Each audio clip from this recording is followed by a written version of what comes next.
அஸ்ஸலாமு அலைக்கும் ஃப்ரெண்ட்ஸ், எல்லோரும் எப்படி இருக்கீங்க? இன்றைக்கி ஒரு சிம்பிளான பிரண்டை துவையல் எப்படி செய்கிறதுன்னு பார்க்கலாமா? ஒரு பேனில் நல்லெண்ணெய் கொஞ்சம் நிறையாவே ஊற்றிட்டு க்ளீன் பண்ணி வச்சுருக்க பிரண்டை போட்டு நல்லா வதக்கி விட்டுக்கணும். வதக்கினா தான் அந்த அரிப்பு மாறும்.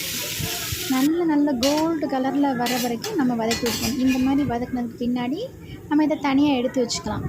எடுத்து வச்சுட்டு அதே பேனில் ஒரு கையளவுக்கு கடலைப்பருப்பு, 2 காஞ்ச மிளகாய் அதையும் போட்டு நல்லா வறுத்து விட்டுக்கலாம். வறுத்து விட்டுட்டு ஒரு நிறையா சின்ன வெங்காயம் போடணும். இந்த சட்னிக்கு சின்ன வெங்காயம் போட்டால் தான் நல்லா டேஸ்ட்டு, நல்லா ஹெல்த் பெனிஃபிட்டும் கூட.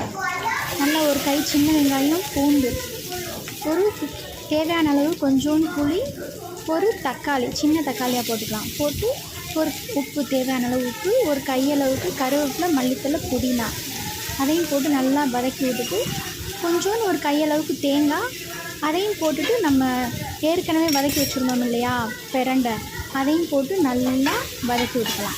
வதக்கி விட்டுட்டு நம்மளுக்கு எந்த கன்சிஸ்டன்சிக்கு வேணுமோ அந்தளவுக்கு அரைச்சிக்கிட்டால் பிரண்டை துவையல்